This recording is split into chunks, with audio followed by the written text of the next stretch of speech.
चलिए आज हम लोग डिस्कस करने वाले हैं एक्सरसाइज 9.3 और इसमें का जो क्वेश्चन नंबर 1 to 5 है वो हम लोग डिस्कस कर लिए थे पिछले वीडियो में। अब इस वीडियोज में हम लोग डिस्कस करने वाले हैं क्वेश्चन नंबर 6 से लेकर 12 तक, ठीक है। और ये सारे प्रश्न जो हैं वो वर्ड प्रॉब्लम्स जैसे हैं। तो देखते हैं क्वेश्चन नंबर 6। ओके, सबसे पहली बात, क्वेश्चन में लिखा है फॉर्म द डिफरेंशियल इक्वेशन। आपको डिफरेंशियल इक्वेशन बनाना है, ठीक है, of the family of circles. वृत्त के कुल को व्यक्त करने वाला, निरूपित करने वाला एक अवकल समीकरण बनाना है। Touching the Y axis at origin. अब वो जो सर्कल है वो कैसा है, तो वो वाई एक्सिस को ओरिजिन पर टच कर रहा है। तो सबसे पहले एक फिगर देख लीजिए, जैसे आपको दिमाग में समझ में आ जाए। एक ऐसा वृत्त बनाना है आपको जो वाई एक्सिस, पता है सबको कि ये एक्स एक्सिस है और ये आपका वाई एक्सिस है। अब वो जो सर्कल है वो वाई एक्सिस को टच कर रहा है, और पता है कि टच करना का मतलब, जब वृत्त किसी भी लाइन को टच करता है इसका मतलब किसी एक पॉइंट पर टच करेगा कहीं, ठीक है। तो कहने का मतलब जो टच कर रहा है वो पॉइंट कौन सा है, ओरिजिन है। यानी कि वो जो सर्कल है, सपोज किया जाए यहाँ पे टच कर रहा है वाई एक्सिस को, यानी वो इस प्रकार से कोई वृत्त होगा, ठीक है। सपोज कीजिए ऐसे। अब देखिए बस इतना ही दिया है, और पता है कि किसी वृत्त के लिए आपको दो चीज चाहिए। एक चाहिए आपको सेंटर, जिसको आप केंद्र कहते हैं, और एक चाहिए रेडियस, जिसको आप त्रिज्या कहते हैं। ये दो चीज कैसे पता चलेगा, इसी के लिए आपको ये कहा दिया है यहाँ पे प्रश्न में कि जो वृत्त है वो वाई एक्सिस को ओरिजिन पर टच कर रहा है। इसकी सहायता से हम लोग उसको कुछ एज्यूम करेंगे, मान लेंगे। अब सबसे पहली बात, कोई भी बिंदु जो टच करता है वहां से अगर वृत्त के केंद्र की बात की जाए, ध्यान से सुनेंगे, ठीक है, तो वो त्रिज्या होती है। और त्रिज्या किसी भी, ध्यान से सुनेंगे, ये तो मान के चलिए वृत्त के केंद्र से परिधि को मिलाने वाली जो रेखा होती है वो त्रिज्या होती है। और त्रिज्या, अच्छा एक बात और जिस पॉइंट पर कोई भी लाइन टच कर रहा है, ठीक है, वो स्पर्श बिंदु होता है, और उससे जाने वाली रेखा स्पर्श रेखा कहलाती है। और ये भी आप 10th क्लास में पढ़े होंगे, एक थ्योरम था कि त्रिज्या स्पर्श रेखा पर लंब होती है। तो पहली बात, ये अगर लाइन पे टच कर रही है इसका मतलब ये लाइन स्पर्श रेखा है, और ये लाइन कहाँ टच कर रही है, ओरिजिन पे, यानी कि ये स्पर्श बिंदु है। और स्पर्श बिंदु से केंद्र पर खींची गई लाइन क्या होती है, त्रिज्या होती है। और वृत्त की परिधि से उसके केंद्र पर खींचा गया त्रिज्या होता है। और त्रिज्या स्पर्श रेखा पर क्या होता है, लंब होता है। यानी इस पर 90 डिग्री का कोण बनना चाहिए। मेरी बात को ध्यान से सुनिएगा, अगर 90 डिग्री का कोण बनना चाहिए तो फिक्स है कि वाई एक्सिस पर जो 90 डिग्री कोण बनाता है वो तो एक्स एक्सिस होता है। यानी कि फिक्स है कि वो जो सर्किल का सेंटर है वो कहां पे होना चाहिए, एक्स एक्सिस पर ही होना चाहिए। मेरी बात को फिर से एक बार रियलाइज कीजिए, ये वाई एक्सिस है, ये सर्कल को टच कर रहा है ओरिजिन पर, तो ओरिजिन इसका स्पर्श बिंदु हुआ। स्पर्श बिंदु तो कंफर्म हो गया। दूसरी चीज, एक्स एक्सिस वाई एक्सिस के साथ 90 डिग्री का कोण बनाता है, और आप जानते हो कि एक्स एक्सिस वाई एक्सिस के साथ 90 डिग्री कोण बनाता ही है। और ये स्पर्श बिंदु से केंद्र को मिलाने वाली जो रेखा होती है, जो त्रिज्या कहलाएगी, वो स्पर्श रेखा पर 90 डिग्री का कोण भी बनाता है। यानी कि ये बातें तो फिक्स है कि अगर ये त्रिज्या है और ये एक्स एक्सिस से ही जा रही है, ठीक है, तो यहां पर 90 डिग्री का कोण बनाएगा। और 90 डिग्री कोण बना रहा है, इसका मतलब, जिससे आप बहुत लोग ये सोच रहे हैं कि कहीं ना क्यों ऐसा क्यों हो रहा है, कि जैसे मान लिया जाए ये है अगर फिगर, ठीक है, फिगर मीन समझना है, फिगर समझने के बाद जो हम लोग बना देंगे, ठीक है, कि सेंटर यहाँ क्यों नहीं हो सकता है सेंटर यहाँ हो सकता है सेंटर यहाँ, चूंकि पता नहीं है। लेकिन यहाँ पे मैं आपको समझा रहा हूं कि त्रिज्या ये है, केंद्र ये है, और ये आपका मान के चलिए स्पर्श बिंदु है। तो स्पर्श बिंदु से स्पर्श बिंदु कहाँ पे होता है, वृत्त के परिधि पर होता है। तो वृत्त के परिधि से अगर केंद्र को मिला दे तो ये त्रिज्या होगी। और आपको पता है कि त्रिज्या स्पर्श रेखा पर लंब होती है, तो लंब होती है तो यहाँ 90 कैसे बन सकता है, क्योंकि आपको पहले से ही पता है कि एक्स तो हमेशा वाई के साथ में बनाता है। यानी ये बिंदु फिक्स है कि एक्स एक्सिस पर ही होगा। इतनी सारी बातों का एक ही निचोड़ है कि अगर कोई भी सर्कल वाई एक्सिस को ओरिजिन पर टच करता है तो उसका जो सेंटर है, जो केंद्र है, वो एक्स एक्सिस पर होगा। इसलिए होगा क्योंकि एक्स एक्सिस वाई के साथ 90 डिग्री का एंगल बनाता है और केंद्र से परिधि को मिलाने वाली रेखा त्रिज्या होती है और त्रिज्या भी स्पर्श रेखा पर लंब होती है, इसलिए ये त्रिज्या एक्स एक्सिस पर ही होगी। ठीक है, आगे। अब आगे की बात सुनिए। तो मान लिया त्रिज्या तो मालूम नहीं है, तो इसकी त्रिज्या को मैं थोड़ी देर के लिए मान लेता हूं कि ए है। अगर त्रिज्या ए है तो फिक्स है कि यहां पे सेंटर जो होगा उसका कोऑर्डिनेट, उसका निर्देशांक क्या होगा। तो ये तो हो गया ए, और चूंकि पता है कि ये पॉइंट जो है, सेंटर जो हो एक्स एक्सिस पर है, एक्स एक्सिस पर स्थित किसी भी बिंदु का निर्देशांक क्या होता है, ए कॉमा एक्स कॉमा 0 होता है। तो एक्स का मान तो यहाँ पर एक्स एक्सिस पे जो, जैसे मान के चलिए भाई कि कोई भी लाइन है, अगर ये डिस्टेंस 2 है तो इसको हम, ये अगर मान लीजिए नंबरिंग 1 2, ये 2 है, इसका मतलब ये डिस्टेंस 2 है। तो वैसे ही ये ए होगा, तभी तो ये डिस्टेंस को हम ए बोल रहे हैं, त्रिज्या बोल रहे हैं उसको। तो इसलिए इसका मान, एक्स का मान तो मालूम है ए, वाई का मान मालूम नहीं है क्योंकि ये एक्स एक्सिस पर है, तो एक्स एक्सिस पर वाई का वैल्यू 0 होता है। यानी यहां जो त्रिज्या वृत्त की बात की जा रही है उसका सेंटर जो है ए कॉमा 0 होगा और रेडियस ए होगा। इसी बात को समझाने के लिए मैंने आपको फिगर को ड्रॉ किया है। ठीक है, सेंटर क्या होगा, ए कॉमा 0 और रेडियस क्या होगा, ए होगा। ठीक है, अब इस चीज को हम लोग कैसे लिखेंगे जरा देख लिया जाए। फिगर तो आपको समझ में आ गया। चलिए अब कहता है कि अब इसी फिगर के आधार पे आपको डिफरेंशियल इक्वेशन को फॉर्म करना है। खैर फिगर बनाने की जरूरत नहीं है, मैं बस फिगर बना करके समझाना चाह रहा था कि इसमें प्रश्न कह क्या रहा है और कैसे हम लोग एज्यूम करेंगे। ठीक है, चलिए इसको मिटा दें, आगे। फिगर अब बना भी दोगे तो कोई दिक्कत नहीं है। लिखना क्या है, ऐसे लिखे होगे हम लोग कि हियर, हम लोग यहाँ एक तरह से एज्यूम कर रहे हैं कि द सेंटर क्या होगा और रेडियस क्या होगा।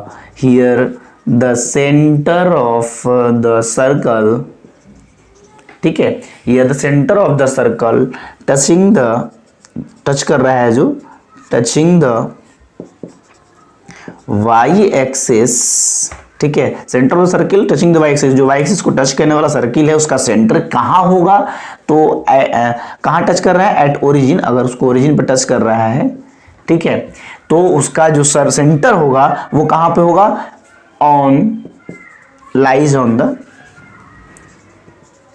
Lies on the x axis. मैंने पहले ही लाइन में इस बात को स्पष्ट कर दिया कि एक कोई भी सर्कल जो y एक्सिस को ओरिजिन पर टच करेगा उसका सेंटर कहाँ राई करेगा, कहाँ रहेगा, तो x एक्सिस पर रहेगा। ठीक है, अच्छा। अब दूसरी बात, अगर x एक्सिस पर है तो x एक्सिस पर किसी भी पॉइंट का जो कोऑर्डिनेट होता है x कॉमा 0 होता है और यहाँ x का वैल्यू हम लोग a रिप्रेजेंट करेंगे, मानेंगे a, मतलब वहां पे जो रेडियस है वो a हम लोग लेंगे। ठीक है, तो क्या लिखेंगे, लेट, मान लीजिए कि अगर सेंटर x एक्सिस पर है तो उसका कोऑर्डिनेट होगा x कॉमा y, और चूंकि x पर है तो y का वैल्यू 0 होगा और x को हम लोग यहाँ पे थोड़ा देर के लिए a मान ले रहे हैं। ठीक है, चलिए, लेट a कॉमा 0, ध्यान से, बी द, ये क्या होगा, उसका सेंटर होगा। ठीक है, be the centre of the circle, of the given circle, दिए गए वृत्त का ये केंद्र हो जाएगा अगर ऐसा हो रहा है तो, गिवन सर्कल। ठीक है, एंड इट्स, और इसका त्रिज्या चूंकि ए लिए तो उसका रेडियस ए हो जाएगा, and its radius is a. ठीक है, रेडियस ए है। आपको मैं बता दूं भाई मेरे, देखो ये त्रिज्या अगर ए है तो ये पॉइंट का कोऑर्डिनेट ए होगा। ठीक है, एक्स का मान, और चूंकि ये पॉइंट एक्स पर इसलिए वाई का वैल्यू यहाँ 0 होगा, इसलिए मैंने ए कॉमा 0 सेंटर लिया और रेडियस क्या हुआ, ए। तो जब सेंटर और रेडियस पता चल जाए तो इक्वेशन आपको मैंने पहले ही 8 अध्याय में बताया था कि वहां पे आपको पिछले क्लास में 11th क्लास में भी आप पढ़े होंगे सर्कल का इक्वेशन क्या होता है, पैराबोला का इक्वेशन क्या होता है। तो उस इक्वेशन को लेकर के और उस इक्वेशन की सहायता से डिफरेंशियल इक्वेशन हम लोग बनाएंगे। चलिए दो चीज हमको पता हो गया, इसके बाद आगे के कार्य करते हैं। नाउ द इक्वेशन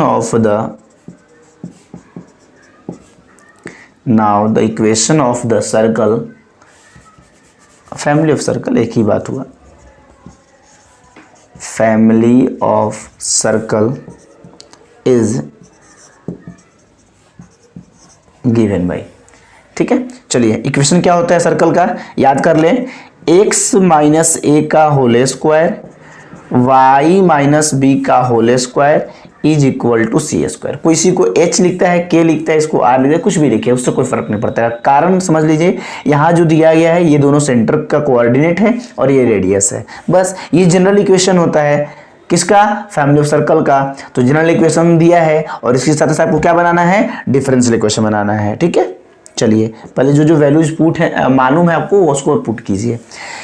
x के जगह पे x, a और b क्या होता है, a और b क्या होता है, अगर चाहे तो आप यहाँ लिख देंगे, अगर नहीं किसी को पता है तो ठीक है, where a comma b is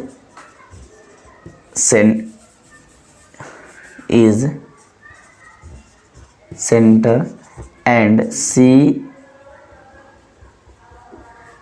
is radius circle.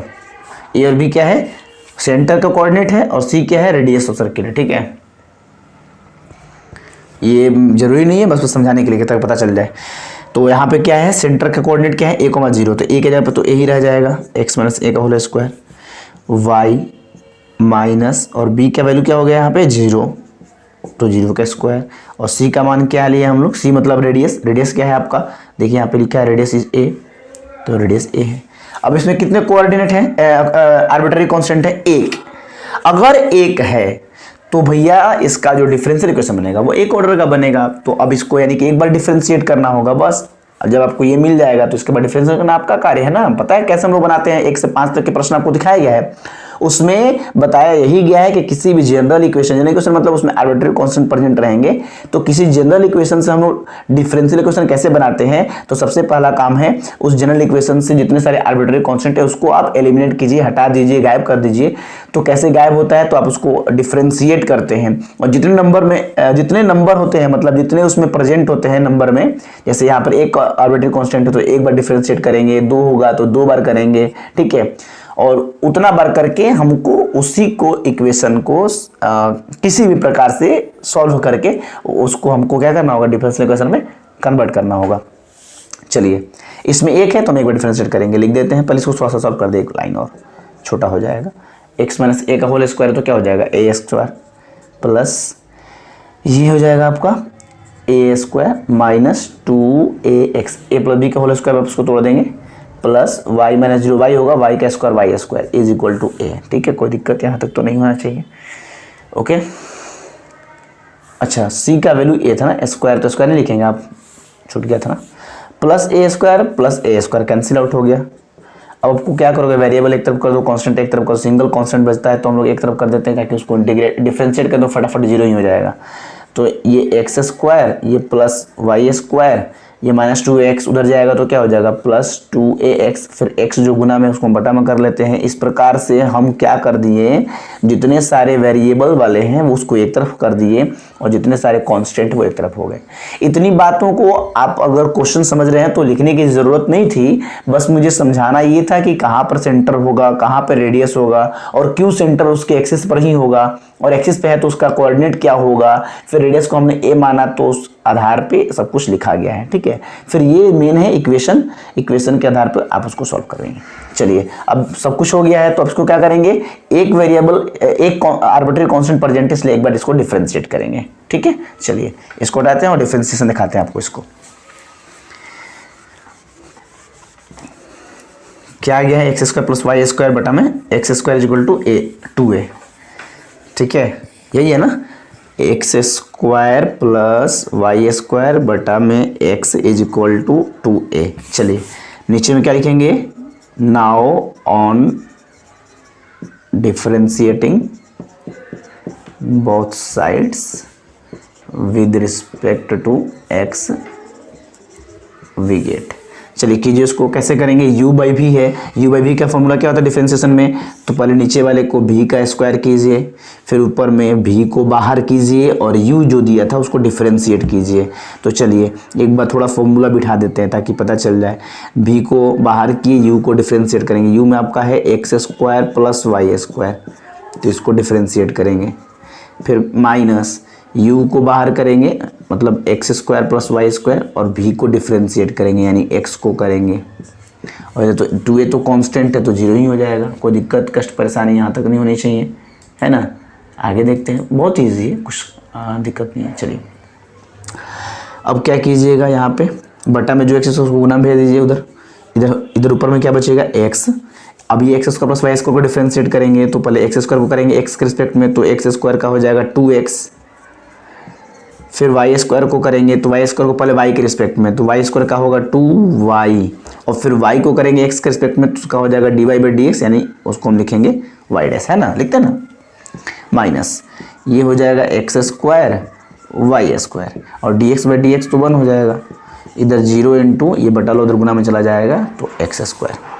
अब आपका क्या बचेगा, इसको गुना कर दीजिए, 2x स्क्वायर, इसको करेंगे तो 2x वाई डैश माइनस ये हो जाएगा, एक से गुना करेंगे तो ये रह जाएगा, फिर बाहर माइनस है तो ब्रैकेट ओपन करेंगे, minus plus minus minus plus minus is equal to 0। ठीक है, 2x स्क्वायर में से एक्स स्क्वायर जो है ना वो कट जाएगा, तो क्या हो जाएगा, एक एक्स स्क्वायर है ना, X square plus 2x Y dash minus Y square, ये भी आपका इक्वेशन है।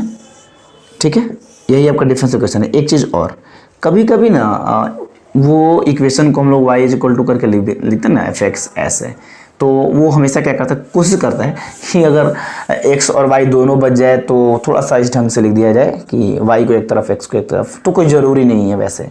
ठीक है, ऐसे एनसीईआरटी में ये लाइन लिख रहा है 2x वाई डैश, इसको इस तरफ कर दिया तो क्या हो गया, दोनों ही आंसर एक ही चीज़ है, कोई दिक्कत नहीं है। लास्ट में आपको लिखना है कि हेंस दिस इज द, जैसे लिखते थे 1 to 5 में, दिस इज द रिक्वायर्ड मतलब क्या होता है, अभिष्ट, याद रखेंगे। ठीक है, required differential equation,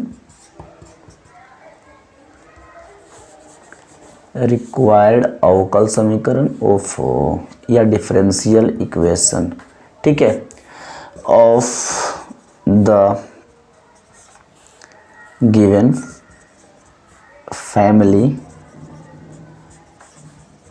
of circle. जो क्वेश्चन था उसी के आधार पे मैंने लिख दिया कि इसका मतलब ये जो हमारा आया हुआ है इक्वेशन, यही रिक्वायर्ड डिफरेंशियल इक्वेशन है, किसका, तो दिए गए सर्कल के फैमिली का। ठीक है, गिवन फैमिली ऑफ सर्कल्स। चलिए क्वेश्चन नंबर 7 देखते हैं। ऐसी वर्ड प्रॉब्लम से कोई सर्कल है, कहीं पैराबोला है, कहीं सब कुछ अलग अलग दिया है, देख लीजिए कुछ को कैसे करते हैं।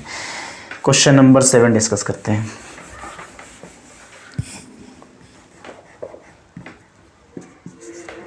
क्वेश्चन नंबर 7 दिया है कि form the differential equation of the family of parabolas. ठीक है, हैविंग वर्टेक्स एट ओरिजिन। अब देखिए एक ऐसा पाराबोला है जिसका वर्टेक्स ओरिजिन पर है and axis along positive Y axis. अब देखिए थोड़ा सा इसको भी समझ लिया जाए, क्या होगा कि फिगर कैसा है, मान के चलिए ऐसे एक्स एक्सिस है और वाई एक्सिस है।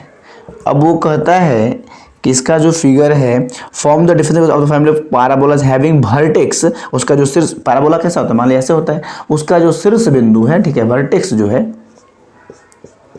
वो कहाँ पे है, ओरिजिन पर है, मतलब वो फिगर ओरिजिन पर कहीं ना कहीं टच कर रहा है। ठीक है, अब हो सकता है ऐसे भी टच कर सकता है, ऐसे भी टच कर सकता है, ऐसे भी टच कर सकता है। तो इसके बाद वो कह रहा है कि एंड एक्सिस, उसका जो एक्सिस है, ठीक है, एक्सिस ये वाली, ठीक है, axis along positive Y axis, ठीक है, और उसका जो एक्सिस है ना, वाई एक्सिस, जो पॉजिटिव वाई एक्सिस है उसके अलोंग है, यानी वो फिगर इस प्रकार से है। ठीक है, वो फिगर कैसा है, ऐसे है, पॉजिटिव वाई एक्सिस की अलोंग है, उसका जो एक्सिस है वो पॉजिटिव वाई एक्सिस के अलोंग है। तो पता चल गया कि फिगर तब तो ऐसे ही होगा, अगर पॉजिटिव एक्स एक्सिस के अलोंग होता तो ऐसे फिगर होता, अगर वाई डैश के कहता नेगेटिव वाई एक्सिस तो नीचे की तरफ होता, नेगेटिव एक्स कहता तो इस तरफ होता।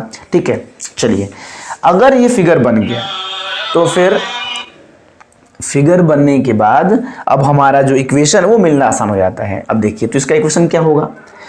अब अगर ऐसे है फिगर तो इसका इक्वेशन होगा, ध्यान से सुना जाए, इस तरह के फैमिली ऑफ जो पाराबोलाज होते हैं उसका फिगर जैसे वैसे हम लोग कैसे लिखते हैं, ध्यान से सुनिए। यहाँ x का मान पॉजिटिव नेगेटिव दोनों हो सकता है, y का वैल्यू हमेशा पॉजिटिव होगा।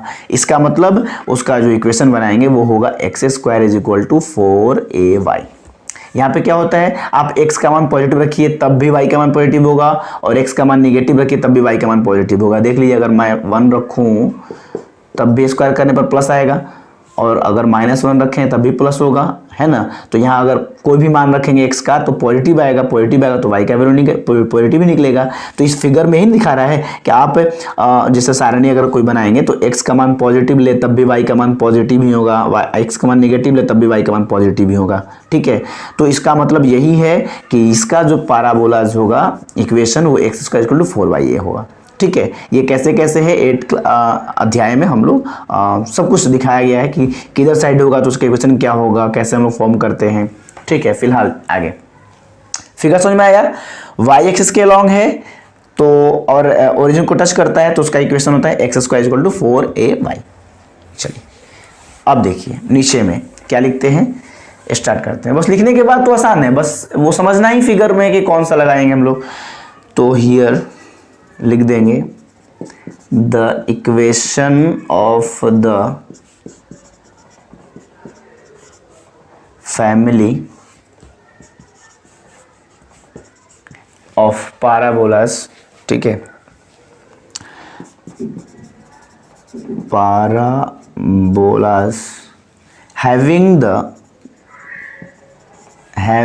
the vertex at origin, उसका वर्टेक्स कहाँ पे है, ओरिजिन पर है, at origin, and the axis, और उसका जो अक्ष जो है, एंड द एक्सिस एलोंग, कहाँ पे होगा, एलोंग द, किसके अनुदिश है, along the positive, along the positive Y axis, ठीक है। तो ऐसे पाराबोलाज का इक्वेशन क्या होगा, तो लिखेंगे इज गिवन बाई, कैसे देंगे, y एक्सिस के अलॉन्ग है तो y होगा, ठीक है, और x² हो जाएगा, x² = 4ay हो गया। दूसरी चीज, अब आपको पता है एक चीज कि भैया यहाँ पे एक आर्बिट्ररी कांस्टेंट प्रेजेंट है, ये आपका जनरल इक्वेशन मिल गया। जनरल इक्वेशन निकालने के लिए ही आपको इक्वेशन वो वर्ड प्रॉब्लम दिया गया है, जनरल इक्वेशन है क्योंकि इसमें आर्बिट्ररी कांस्टेंट है। अब इसे बनाना है डिफरेंशियल इक्वेशन, तो कैसे बनाएंगे, एक आर्बिट्ररी कांस्टेंट प्रेजेंट है तो एक बार डिफरेंशिएट करेंगे और उसको एलिमिनेट करके हम लोग निकाल देंगे। चलिए, और देखिए 2 तरीके हैं, जल्दी से बना देंगे तो कैसे होगा। एक काम करते हैं, कांस्टेंट को एक तरफ रखते हैं, बाकी सबको एक तरफ करके कर देते हैं डिफरेंशिएट, हो गया काम खत्म। नहीं, चलिए क्या करेंगे हम लोग, x² यही ना दीजिए, y को इस साइड लाइए, 4a को छोड़ दीजिए और उसके बाद कर दीजिए differentiate. Now on differentiating with respect to x we get u/v, क्या होता है फॉर्मूला, नीचे v का स्क्वायर कर दो y², ओके। ऊपर क्या होगा बताइए, ऊपर में हम क्या करेंगे, एक चीज़, क्या दिक्कत है, कोई यहाँ पर परेशानी नहीं है, ठीक है, आराम से हम लोग बना सकते हैं। चलिए ऊपर में क्या करेंगे, v को बाहर करेंगे, u को डिफरेंशिएट कर, u क्या है x² का डिफरेंशिएट क्या होगा 2x, माइनस u को बाहर कीजिए, x² बाहर आएगा, तो v को डिफरेंशिएट करेंगे तो v का क्या होगा, y का y' नहीं, चलिए, और इधर साइड कांस्टेंट है तो 0 हो जाएगा। इसके बाद क्या करेंगे, बटा वाला गुना में चला जाएगा, तो इधर क्या बचेगा 2xy माइनस x² y', और इधर y² गुना में गया तो 0 × y², तो 0 हो जाएगा। अच्छा, यहाँ से कुछ कॉमन निकल जाएगा क्या, यहाँ से हम लोग x कॉमन निकाल सकते हैं ना। अगर हम x कॉमन निकाल दें तो ये हो जाएगा 2y और ये हो जाएगा माइनस xy', ओके, और ये 0 हो जाएगा, ठीक है। चलिए, तो हमारा ये x जो है वो हम लोग गुना में भेज दें तो कोई फर्क पड़ेगा नहीं, क्या हो जाएगा 2y minus X Y dash is equal to 0 बटा में x, ये तो 0 हो जाएगा। तो ऊपर वाला मिटा दें, हमारा तो हो गया कार्य। क्या करना है, बहुत छोटा ही है। चलिए, यानी ये हो जाएगा 2y minus X Y dash is equal to 0। ये भी सही है। एनसीईआरटी क्या कहता है ना, पता है आपको? एनसीईआरटी थोड़ा सा मतलब क्वेश्चन में थोड़ा सा बदलाव कर दिया है, वो कुछ किया नहीं है। बस क्या किया ना, इसको दोनों को उधर लेके चला गया। तो क्या लिखोगे, ये माइनस इधर जाएगा प्लस में और ये जाएगा इधर माइनस में। अब इसको लिख दिया x Y dash minus 2y। कहने का मतलब क्या है, यहाँ से माइनस कॉमन निकाल देते और माइनस को बटा में भेजते, 0 को बटा में कुछ भी आएगा तो 0 हो जाएगा। तो ये और ये दोनों तो एक ही बात है। इसका मतलब भी यही हुआ कि 2y is equal to x Y dash, और इसका मतलब यही हुआ X Y dash is equal to 2y। तो दोनों तो बराबर ही हैं, लिखने का अपना अपना एक तरीका है। तो दोनों ही आंसर सही है, कहीं कोई परेशान होने की जरूरत नहीं है। ठीक है, लास्ट में हेंस क्या लिखना है आपको पता ही है, नहीं तो फिर मैं लिख देता हूँ जो क्वेश्चंस दिया है उसी के अनुसार कि हेंस दिस इज द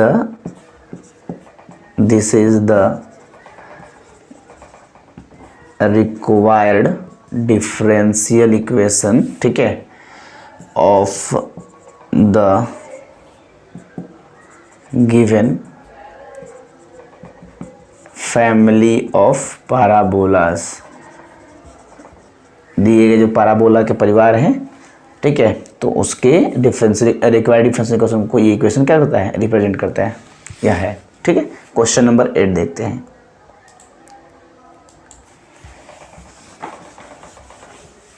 चलिए जी, क्वेश्चन नंबर 8 में क्या लिखा है, form the differential equation of the family of ellipse having foci on Y axis and centre at origin. अब देखिए इलिप्स आप तो देखे हैं, इलिप्स कैसा होता है, दीर्घवृत्त, वो ऐसे होते हैं।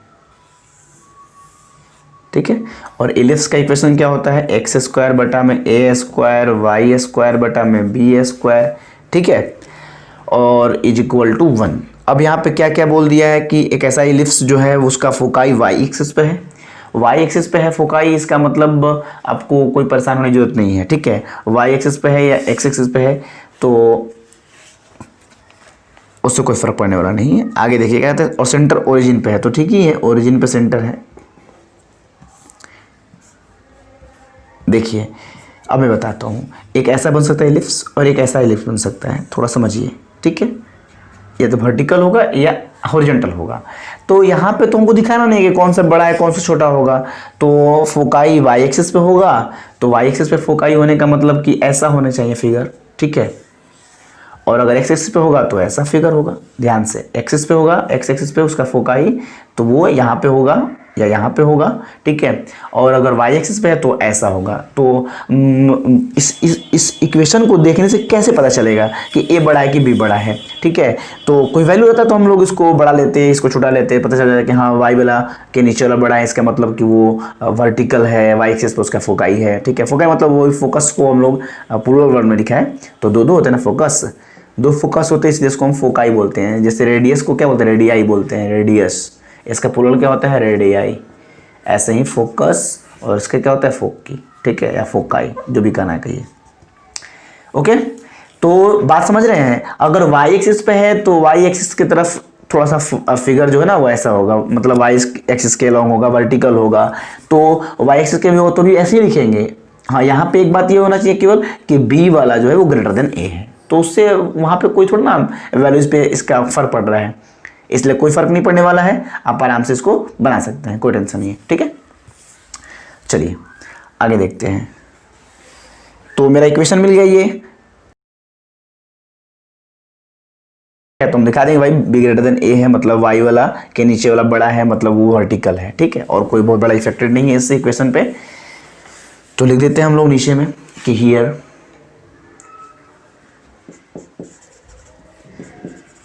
the equation of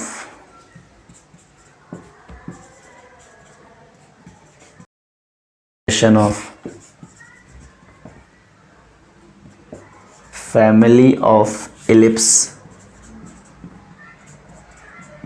ठीक है, having foci on y axis and center at origin is given by, कैसे होगा, X square by A square Y square by B square is equal to 1। हाँ, रहा बात कि वाई एक्सिस से फोकाई है तो यहाँ ए और बी से पता नहीं चल पाता है कि कौन ग्रेटर है कौन छोटा है, किस पर फोकाई होगा, तो जिस पर होगा वो वाला बड़ा होगा, ठीक है, वो वाला मेजर एक्सिस होता है, और एक जो जिस पर नहीं होता उसको माइनर एक्सिस बोलते हैं। तो यानी क्या होगा, वाई वाला पे अगर फोकाई है तो हम लोग बी वाला का वैल्यू यहाँ लिख देंगे कि वेयर क्या है, बी ग्रेटर देन ए है, ठीक है, मतलब बी पर फोकाई है। और पता ही है ओरिजिन है, ओरिजिन पर उसका सेंटर है, सेंटर ओरिजिन पे, इसका मतलब है फिगर यहाँ पर सिमेट्रिक ऐसे होगा, ऐसा नहीं है कि वो फिगर ऐसे है या वो फिगर जो है कि नहीं एक तरफ साइड में है, ऐसा कुछ नहीं है, ठीक है। चलिए, दो इसमें आर्बिट्रेरी कांस्टेंट है तो इसको हम दो बार क्या करेंगे, डिफरेंशिएट करेंगे, और दो बार डिफरेंशिएट करेंगे और दोनों जो कांस्टेंट इसमें प्रेजेंट है उसको हम लोग एलिमिनेट करेंगे, हटा देंगे। चलिए, तो कैसे करते हैं, ध्यान से देखिए। सबसे पहली बात तो यहाँ से हम लोग कर देते हैं क्या, डिफरेंशिएट पहले। Now on differentiating both sides with respect to X we get, ठीक है।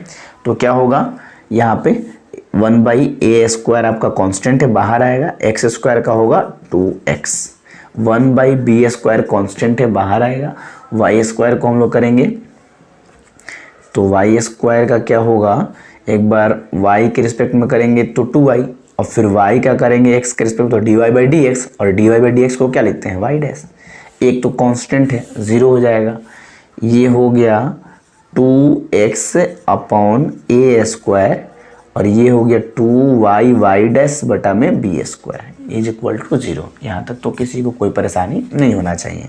अब हम क्या करते हैं ना, एक को उस साइड लेते हैं, एक को इस साइड करते हैं, और जैसे ले जाएंगे ना तो देखिएगा आपका जो कांस्टेंट वो साफ एक तरफ हो जाएगा, 2x अपॉन a², ठीक है। अब ये बराबर करने का हमारा है तो हम एक बार करेंगे उसको, थोड़ा सा इसको सजा लें, 2y डैश माइनस हो जाएगा ना, और बटा में b²। इधर जैसे ही गया 2 से 2 कैंसिल आउट हो गया, और एक लाइन और कार्य कर दीजिए, x तो ठीक ही है, वेरिएबल इधर वाला वेरिएबल को इधर कर दीजिए, वो गुना वाला बटा में आ जाएगा, तो क्या हो जाएगा y डैश, और इधर क्या बचा, बटा में b², इधर जो बटा में था उसको उधर भेज दीजिए, a², माइनस तो रहेगा ही। मतलब हमने क्या किया, कांस्टेंट को एक साइड ले लिया और वेरिएबल को एक साइड। जैसे ही ऐसे करेंगे तो हम लोगों को अब इसके बाद जैसे ही डिफरेंशिएट करेंगे, चूंकि हमको दो आर्बिट्ररी कांस्टेंट है, दो बार इसको हम इंटीग्रेट कर सकते हैं, तो दो बार करना है तो एक बार तो कर चुके हैं, एक बार और करना है, तो ऐसा कर दिए कि हम लोग कांस्टेंट को एक साइड और बाकी सबको एक साइड। जैसे ही हम लोग ऐसा करेंगे तो अगले बार जब इंटीग्रेट करेंगे, डिफरेंशिएट करेंगे, तो अपने आप ये जो है कि 0 हो जाएगा, ठीक है, और बच जाएगा, उसको हम लोग सजा देंगे। चलिए, तो क्या करें, एक बार और डिफरेंशिएट करें अब, तो नीचे में फिर इसके बाद, अच्छा ये क्वेश्चन नंबर कौन सा है, सॉरी क्वेश्चन नंबर 8 है ना, इसको थोड़ा सा नंबर चेंज कर लीजिए, नंबर चेंज नहीं किया गया था। 7 तो देखिए थे पैराबोलास, 8 नंबर इलिप्स था, ठीक है, okay.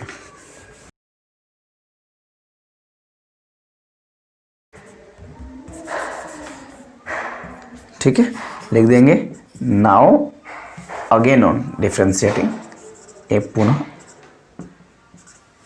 Again on differentiating both sides with respect to X we get, तो क्या हो जाएगा इसका, ये तो u बाई वी का फॉर्मूला रहेगा, u बाई वी का है तो भाई u बाई वी का फॉर्मूला कैसे लगाएंगे, एक काम कीजिए, नहीं तो आप नीचे में 2 हो गया ना तो थोड़ा परेशानी हो जाएगी, और ऊपर में 1 रहेगा तो परेशानी कम होगी, या कर दे वैसे ही, वैसे कोई दिक्कत नहीं है, आपको क्या दिक्कत है, कर दे, क्योंकि उधर 0 में से जाना ही है, कर ही देते हैं, चलो छोड़ो, अब क्या चेंज करें, again on differentiating both sides with respect to X, ये हो जाएगा नीचे में y डैश है तो y डैश का whole square, okay.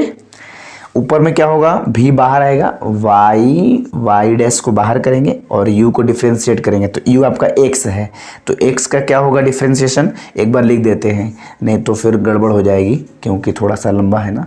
Minus u निकला v को किए, अब v निकला u को किए।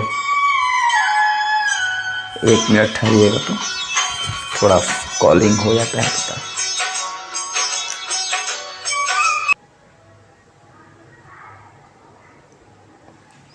चलिए ठीक है, तो हमने क्या किया, v को नीचे में स्क्वायर कर दिया, ऊपर में v को बाहर किए, u को डिफ्रेंशिएट करेंगे, फिर माइनस का साइन दे करके u को बाहर करेंगे और v को डिफ्रेंशिएट करेंगे, यानी y डैश, ठीक है, बटा में dx। Okay, is equal to, इधर तो कांस्टेंट है, पता ही कांस्टेंट का तो सारा जीरो हो जाएगा, तो ये हो गया आपका जीरो। यहाँ तक किसी को कोई परेशानी नहीं है। चलिए आगे देखते हैं।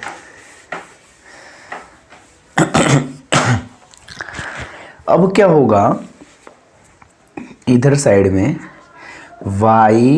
y dash into D x by D x तो 1 हो जाएगा, ये x हुआ, ये देखिए u इंटू v का फॉर्मूला फिर लगाना पड़ेगा, और चूंकि यहाँ x पहले से प्रेजेंट है तो ब्रैकेट लिखना पड़ेगा, u को बाहर करेंगे तो v को हम लोग डिफ्रेंशिएट करेंगे, y डैश का क्या होगा y डबल डैश, फिर प्लस का साइन, फिर v को बाहर करेंगे तो u को डिफ्रेंशिएट करेंगे, y का क्या होगा y डैश। ओके, इधर कांस्टेंट जीरो तो है ही, और ये बटा वाला उधर चला जाएगा गुना में y डैश का होल स्क्वायर। ओके, अच्छा फ्लैश ऑन कर देते हैं, एक मिनट जरा ठहरिएगा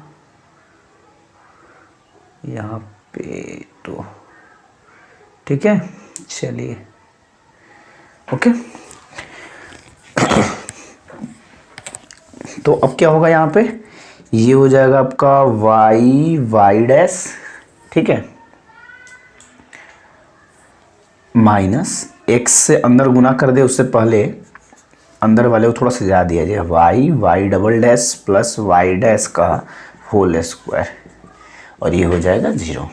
ठीक है, यहाँ तक कोई परेशानी नहीं है। अब तो लग रहा है कि आंसर ही आने वाला है। ये तो y डैश होगा, इसको गुना करेंगे x y डबल डैश, फिर माइनस प्लस माइनस, ये हो जाएगा x y डैश का whole square is equal to zero. ठीक है, यहाँ तक किसी को कोई परेशानी नहीं है, ये भी आंसर सही है। या फिर वही बात हुआ, एक तो आंसर ये हुआ, और दूसरा और लिखने का तरीका क्या है, ज़रा सजा देते हैं। पहले लिख देता है, इस पार्ट को पहले लिखता है तो minus X Y double dash, फिर लिख देता है इस पार्ट को minus X Y double dash का होल स्क्वायर। पहले सेकंड ऑर्डर वाला, फिर फर्स्ट ऑर्डर का है, फिर फर्स्ट ऑर्डर वाला, ऐसे लिख देता है। ठीक है, अब यहाँ से ये भी चाहे तो अगर माइनस हम कॉमन निकाल दें, नहीं भी निकालेंगे तो आपका आंसर हो गया, ये भी आंसर सही है। और नहीं तो एक उपाय क्या है, माइनस कॉमन ले लें तो ये हो जाएगा सारा पॉजिटिव, एक्स वाई डैश, ये भी हो जाएगा प्लस में एक्स वाई डैश का होल स्क्वायर, ये हो जाएगा माइनस वाई डैश। ठीक है, is equal to zero. Minus को बटा में कर देंगे तो पता है ना, माइनस मतलब -1, और जीरो बटा -1 तो जीरो हो जाएगा, यानी ये भी आंसर सही है। X Y double dash plus X Y dash का whole square minus Y double dash single dash is equal to zero, ये भी आंसर सही है, वो भी आंसर सही है। ऐसे भी सोचिए ना, इन सबको अगर हम उस साइड भेजते, पक्षांतर कर दें तो क्या हो जाता है, माइनस हो जाता है तो प्लस में आता है, ये भी माइनस हो जाता है तो प्लस में होता है, ये प्लस हो जाता है तो माइनस में होता है। तो इधर साइड लिखें या उधर साइड लिखें, वो माइनस के लिए कर देते हैं, कोई दिक्कत नहीं, दोनों ही आंसर सही है। लास्ट में हेंस करके आप लिख देंगे कि दिस इज द रिक्वायर्ड, लिख दें this is the required differential equation. ठीक है, ऑफ द फैमिली, किस फैमिली का है, तो of the family of the given family कर दीजिएगा, दिए गए परिवार, फैमिली ऑफ इलिप्स। ठीक है, कोई दिक्कत नहीं है। चलिए क्वेश्चन नंबर 8 हो गया। 9 और 10 ये भी दो क्वेश्चन देख लेते हैं, फिर दोनों ऑब्जेक्टिव होगा, उसको भी देख लेंगे, बेटा दे इसको। चलिए क्वेश्चन नंबर 9 देखते हैं। Question number 9।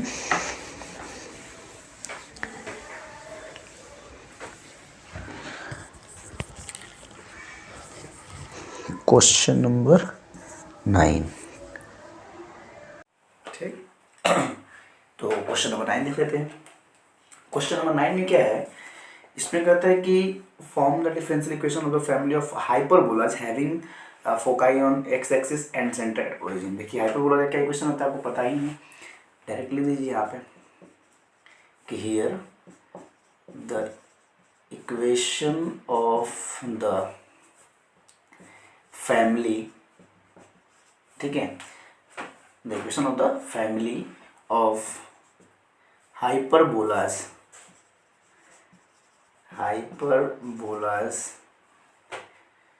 having foci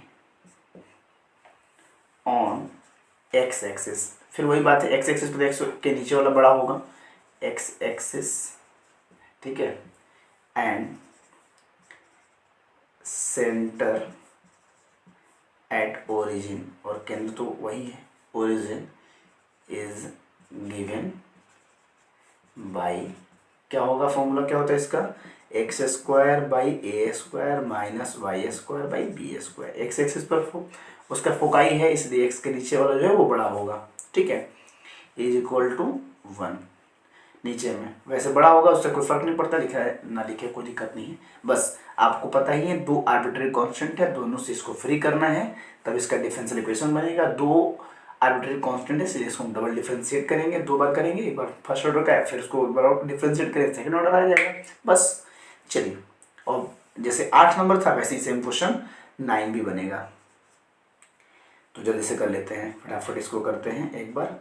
now on differentiating both side with respect to X we get 1/a square, बाहर आएगा एकदम जस्ट 2 कॉपी, वहाँ प्लस था यहाँ माइनस है, बाकी कोई अंतर नहीं है, बना लेंगे। चलिए एक बार फिर से मैं दिखा देता हूँ, जल्दी से देख लीजिए। 2x फिर 1/b स्क्वायर कॉन्स्टेंट निकलेगा, 2y is equal to 1 constant है 0 हो जाएगा, ठीक है। उसके बाद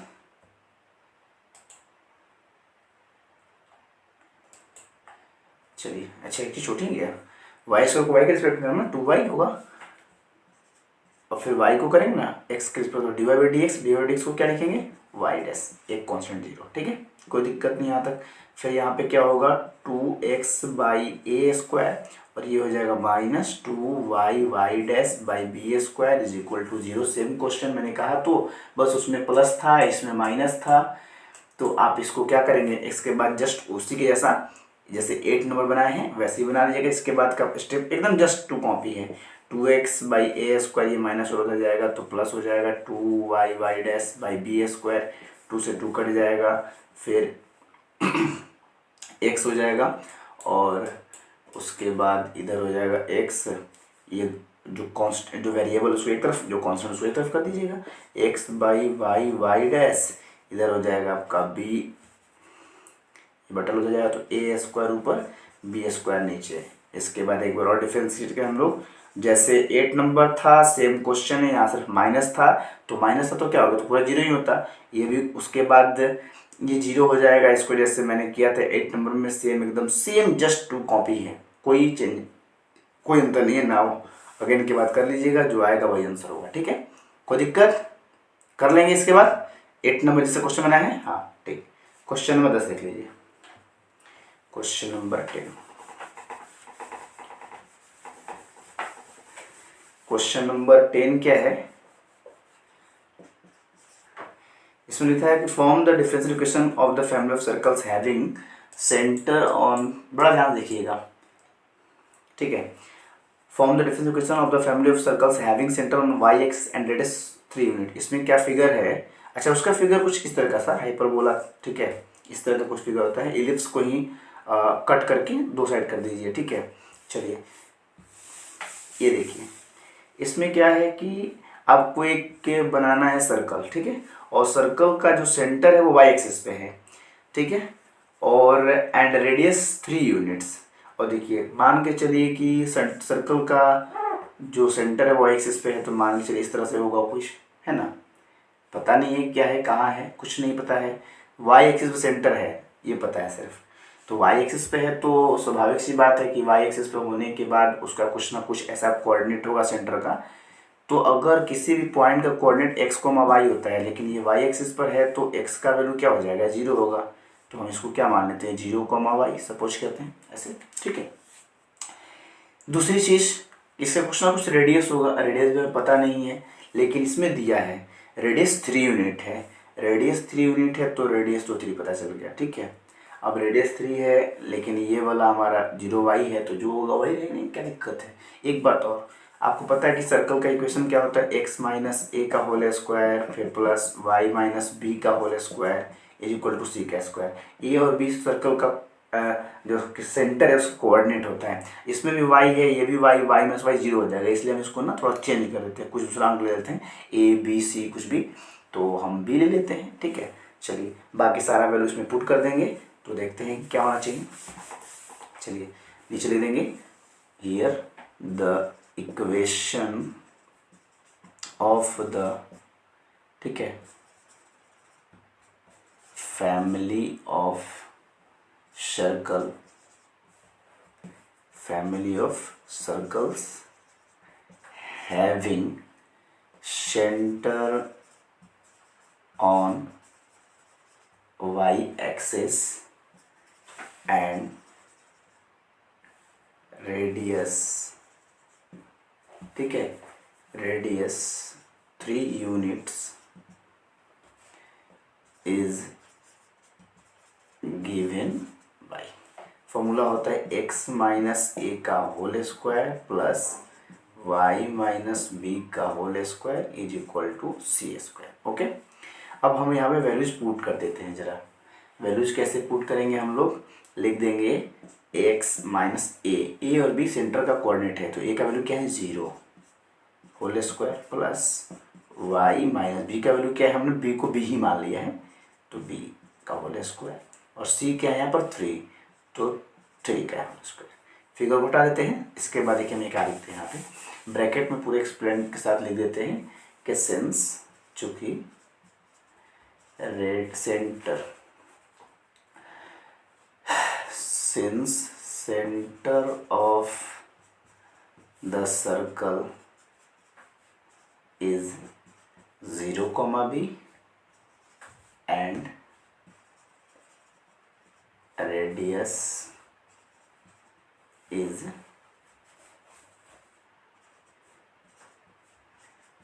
3 यूनिट्स, ठीक है। सेंटर ये है, रेडियस ये है, इसलिए हमने सेंटर जब सेंटर का वैल्यू, रेडियस का वैल्यू पुट कर दिया, ठीक है। पुट करने के बाद इसको सॉल्व करना है, सिंपल से है। और ये तो क्वेश्चन नंबर 6 है उसी के जैसा है, तो x माइनस 0 का x होगा और उसका स्क्वायर करेंगे तो x square, y minus B का होल स्क्वायर मैंने तोड़ा था, इसको भी तोड़ दीजिएगा आराम से, कोई टेंशन नहीं। हाँ वैसे अगर ना भी तोड़ेंगे तो कोई फ़र्क नहीं पड़ता है, ठीक है। वो कभी कभी क्यों तोड़ना ज़रूरी लगता है कि लगता है उधर भी x होगा तो कुछ वगैरह कट जाएगा ऐसा, ठीक है। नहीं भी तोड़ेंगे तो कोई फ़र्क नहीं पड़ने वाला है, तो हम इसको वैसे भी छोड़ देंगे, नहीं तो अगर कहें तो हम तोड़ देंगे, तोड़ दें, तोड़ लीजिए आपकी मर्ज़ी। ए स्क्वायर प्लस बी स्क्वायर फिर माइनस 2y_b, ठीक है, या 2by इज इक्वल टू 3 का स्क्वायर 9 होगा। पता है कि इसमें कितने कोऑर्डिनेट कांस्टेंट हैं, आप यहाँ पे देखिए इस इक्वेशन में देखिएगा, एक कांस्टेंट है तो एक ही इसमें कांस्टेंट है तो हम इसको एक ही बार क्या कर सकते हैं, डिफ्रेंशिएट करेंगे और उसी में हमको उसका सारा हटाना होगा।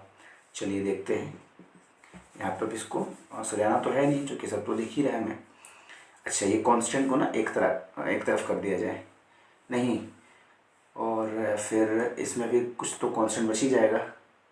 अगर हम लोग उसको नहीं करते हैं तो डायरेक्ट हो जाएगा, नहीं, एक बार देख लीजिए थोड़ा क्या कर सकते हैं हम लोग, ये वेरिएबल और इसमें कुछ कांस्टेंट है, फिर वैल्यू निकाल के पुट करना पड़ेगा, है ना। पुट तो किसी तरह से करना ही पड़ेगा, तो कोई फ़ायदा नहीं हो रहा तोड़ करके, वैसे ना तोड़ा जाए, ऐसे ही छोड़ देते हैं हम लोग, ठीक है। और कुछ डायरेक्ट कर देते हैं, y माइनस बी का होल स्क्वायर, ये 3 square now on differentiating both sides with respect to x, X square का क्या होगा 2x प्लस की जगह प्लस, ये देखिए मान लीजिए एक्स का स्क्वायर है, तो हम पहले वाई माइनस बी के इसके रिस्पेक्ट में करेंगे चेन रूल के तहत। तो क्या होगा, एक्स का स्क्वायर है तो इसका होगा 2x, और एक्स के जगह क्या लिखेंगे वाई माइनस बी। फिर वाई माइनस बी को डिफ्रेंशिएट करेंगे तो वाई का क्या होगा dy बाई डी एक्स यानी वाई डैश, और बी कांस्टेंट है तो 0। कोई दिक्कत, चेन रूल पे लगा दिए। देख लो भाई, वाई माइनस बी का होल स्क्वायर है तो पहले इसको वाई माइनस बी के रिस्पेक्ट में, फिर वाई माइनस बी को करेंगे एक्स के रिस्पेक्ट में। ठीक है, चलिए 9 का क्या होगा, कांस्टेंट है तो 0।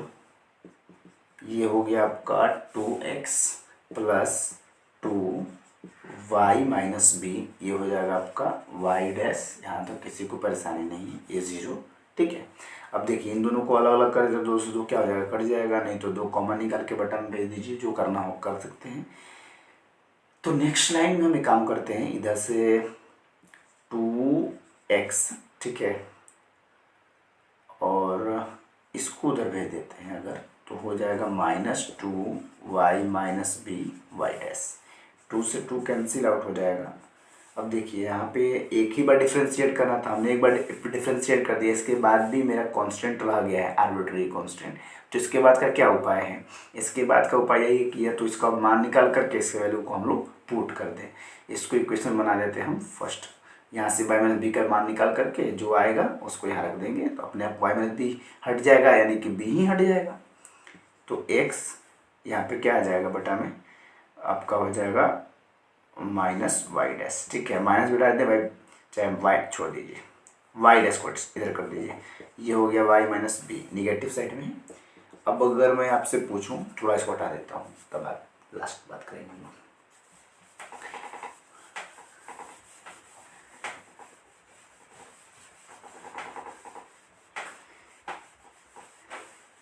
यहाँ से हम क्या निकालेंगे, y माइनस बी का वैल्यू। ठीक है, तो y माइनस बी का वैल्यू कितना हो जाएगा, ये इस साइड आ गया, ये चला जाएगा उस साइड, तो माइनस में हो जाएगा minus X by Y dash. ये इक्वेशन 2 हो गया। ठीक है, अब हम लोग y माइनस बी के मान को समीकरण 1 में पुट कर देंगे। Now putting the value of equation 2 in equation first we get. First equation क्या था आपका, इक्वेशन फर्स्ट था आपका x square plus Y minus B का होल स्क्वायर इक्वल टू 9। तो एक्स के जगह पे एक्स है तो X square, Y minus B के जगह पे वाई माइनस बी का जो वैल्यू आया है हमारा कितना आया है, माइनस एक्स बटा में वाई डैश। ठीक है, स्क्वायर है तो स्क्वायर कर देंगे, इधर बराबर में 9 है तो 9। अब यहाँ से आप खुद देख रहे होंगे, यहाँ से हमारा आर्बिट्रेरी कांस्टेंट पूरी तरह से गायब हो गया। मैंने पहले भी कहा आपको कि कभी कभी वो डायरेक्ट हट जाएगा और कभी कभी नहीं हटेगा, तो हमको क्या करना होगा, एक ही बार जितना आर्बिट्रेरी कांस्टेंट है उतना ही बार डिफ्रेंशिएट करना है। तो उसके बाद अगर रह जाता है तो आप उस वैल्यू को निकाल करके उस इक्वेशन में पुट कीजिए, वो हट जाएगा। ठीक है, चलिए अब इसको आप आराम से जल्दी से सॉल्व कर लें। एक्स स्क्वायर प्लस ये हो जाएगा माइनस का स्क्वायर प्लस एक्स का square x square, y dash का स्क्वायर वाई डैश का whole square is equal to 9। ठीक है, कोई दिक्कत नहीं है यहाँ पे, इज इक्वल टू 9। अब आप बटा पर का जोड़ बना करके जैसे से गुना कर ले, काम खत्म। इसको अगर करें हम लोग तो वाई डैश का होल स्क्वायर, ये हो जाएगा एक्स स्क्वायर वाई डैश का होल स्क्वायर होगा ना। उसके बाद क्या होगा, या फिर ऐसे कर दें क्या, डायरेक्ट हो जाएगा कुछ, एक ही बात है। ठीक है, चलिए वैसे ही कर देते हैं। अगर हम एक्स स्क्वायर 9 को इधर लेते हैं तो -9, और ये उधर जाएगा तो क्या हो जाएगा, माइनस में हो जाएगा, माइनस एक्स स्क्वायर बटा में वाई डैश का होल स्क्वायर, फिर ये बटा लोग गुना में कर देते हैं, तो ये हो जाएगा आपका x square minus 9 y dash का होल स्क्वायर। ओके, और is equal to minus x square, फिर माइनस लोग इधर लेंगे प्लस में आ जाएगा। यही आंसर एनसीईआरटी के मुताबिक आपको मिलेगा, प्लस में आ जाएगा x square is equal to 0। ठीक है, लास्ट में हेंस तो लिखते हैं आप लोग कि hence this is the required, ठीक है, this is the required differential equation of the given family of circles. ठीक है, कोई दिक्कत नहीं है, दो ऑब्जेक्टिव्स हैं, उसको भी हम लोग देख लेते हैं फटाफट। बेटा दें इसको, ठीक। चलिए क्वेश्चन नंबर 11 देखते हैं। क्वेश्चन नंबर 11 में क्या दिया है? क्वेश्चन नंबर 11 में आपको दिया है which of the following differential equation has y equal to as the general equation. ठीक है, मतलब आपको जनरल इक्वेशन दिया है, लिख देते हैं, ऐसे लिखेंगे हम लोग।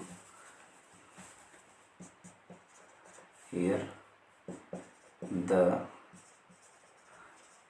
general equation is given as, general equation दिया है y is equal to c1 और c2 माइनस एक्स। ठीक है, और इसका डिफरेंशियल कैसे निकालना है, तो क्या कीजिएगा, दो कांस्टेंट है, दो बार डिफरेंशिएट करना है, लिख दीजिए जैसे बनाते हैं non differentiating both sides with respect to x. Equation first बना दीजिए, जरूरत पड़ेगा इसका।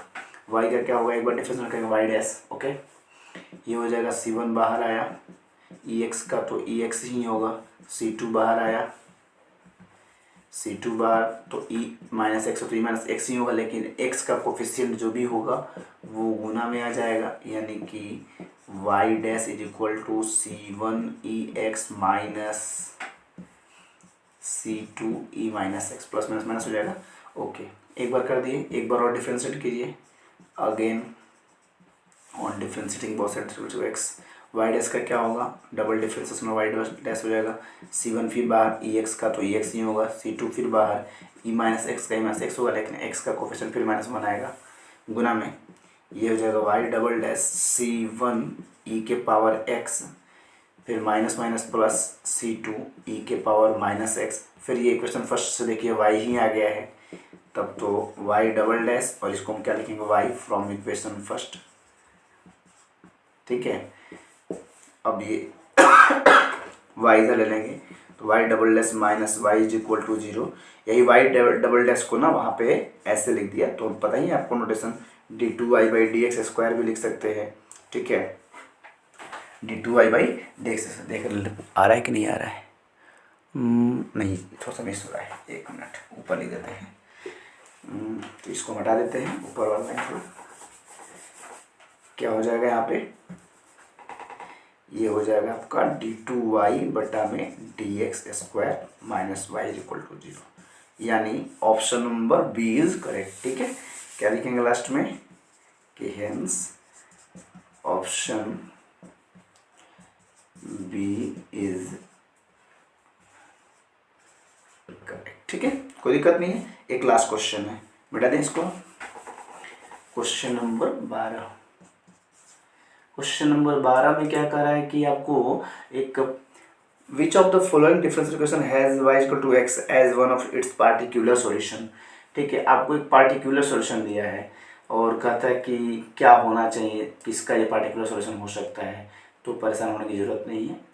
क्या लिखा है जल्दी से देख लीजिए, y is equal to x है। ठीक है, अगर y is equal to x है तो आप इसको पता है कि भाई पार्टिकुलर सॉल्यूशन, ये आपको बहुत सारे डिफरेंशियल इक्वेशन दिए गए हैं, उनमें से किस एक को, which of the following differential equation has y equal to x as one of its particular solution. दिए गए जितने डिफरेंशियल इक्वेशन है उनमें से किसका एक पार्टिकुलर सॉल्यूशन ये है। ठीक है, तो देखिए अब पता नहीं है वैसे हर एक को कैसे चेक करेंगे हम लोग, तो इसी को वहाँ पर बना देते हैं। सब में ऑप्शन देख रहे हैं हम लोग कि डबल डबल डिफरेंशिएशन किया गया है, तो हम इसको डबल डिफरेंशिएशन करते हैं, अपने आप जो आना होगा आंसर आ जाएगा। ठीक है, एक बार इसको डिफरेंशिएट कीजिएगा, now differential both side x, तो y का क्या होगा, y का होगा dy/dx, जो कि dy/dx के रूप में लिख रहा है, और x का क्या होगा 1। कोई दिक्कत का क्वेश्चन बताइए, नहीं एक बार डिफरेंस कीजिए। चलिए ना, again on differential both side x क्या होगा, इसको करेंगे तो होगा d2y/dx², 1 तो कांस्टेंट है 0, यहाँ तक किसी को परेशानी नहीं है।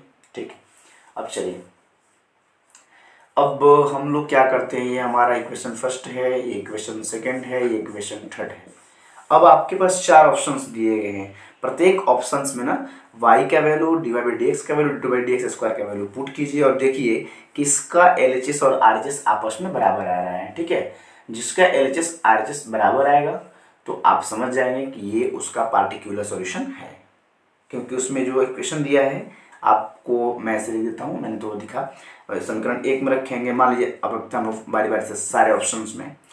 ऑप्शन नंबर ए में रखेंगे तो d2y/dx² है तो उसकी जगह पे 0 माइनस एक्स स्क्वायर, फिर dy/dx का वैल्यू क्या है 1 तो 1, फिर प्लस एक्स, y का वैल्यू क्या है x तो x is equal to x. अब देखिए ये एक्स स्क्वायर है माइनस में और ये एक्स स्क्वायर आएगा प्लस में तो कट ही जाएगा और ये 0 ही है तो कहाँ बराबर हो रहा है, यानी ऑप्शन नंबर ए गलत है। ऑप्शन नंबर बी में रखते हैं, ऑप्शन नंबर बी में रखते हैं तो d2/dx² है, d2/dx² का वैल्यू क्या है 0 प्लस एक्स, dy/dx का वैल्यू क्या है 1 तो 1, फिर प्लस एक्स और फिर क्या है y का value x is equal to दिया है x। अब देखिए तो क्या ये आ रहा है, इसमें भी देखिए तो ये x हुआ प्लस में ये x प्लस एक्स से कट जाएगा, x² इक्वल टू 0 कैसे बराबर आ रहा है, ये भी नहीं है। ऑप्शन नंबर सी, मतलब सब में इसका मान आपको निकल चुका है। इस मान को आप सब में रख के चेक करेंगे किस में रख के हमारा आंसर सही आ पा रहा है, क्योंकि सॉल्यूशन है तो वहाँ पे चेक करना पड़ेगा आपको। ये देखिए फिर दिया है d2y/dx² तो 0 माइनस एक्स स्क्वायर, dy/dx इसी में है यानी कि 1 प्लस एक्स, y का वैल्यू क्या है x इज इक्वल टू 0, ये सही है। देखिए माइनस एक्स स्क्वायर प्लस हो गया और ये प्लस एक्स स्क्वायर दोनों कट जाएगा, LHS 0 RHS 0, यानी ऑप्शन नंबर क्या होगा, तीनों मान निकालेंगे बारी बारी से, तीनों पुट करेंगे, जिसमें रखने पर सही आएगा LHS RHS वही हमारा रिक्वायर्ड डिफरेंशियल इक्वेशन होगा। Hence option C is correct. ठीक है, ऑप्शन सी इज करेक्ट, यानी कि ऑप्शन नंबर सी में जो आपको दिया गया है d2y/dx² minus x² dy/dx plus xy is equal to 0, ये डिफरेंशियल इक्वेशन का जो पार्टिकुलर सॉल्यूशन आएगा उसमें से एक सॉल्यूशन ये है कि y का वैल्यू x होगा। ठीक है, कैसे कर रहे हैं हम लोग, क्योंकि अभी तक जनरल सॉल्यूशन हम लोग बना रहे थे डिफरेंशियल इक्वेशन, इस बार पार्टिकुलर सॉल्यूशन दे दिया था तो हमने क्या किया, देखा कि भाई ऑप्शन से कैसे बन पाएगा, तो हमने चारों ऑप्शन देखा कि dy/dx और d2/dx² चाहिए तो हमने इससे dy/dx निकाल लिया, d2/dx² निकाल लिया और सबका मान इस दिए गए चार ऑप्शन में पुट करेंगे, जिनमें रखने पर LHS और RHS बराबर हो जाएगा, वही उसका रिक्वायर्ड इक्वेशन होगा। ठीक है, चलिए तो इस प्रकार से 9.3 क्लियर हुआ। 9.4 अगले वीडियोज में हम लोग डिस्कस करेंगे। ठीक।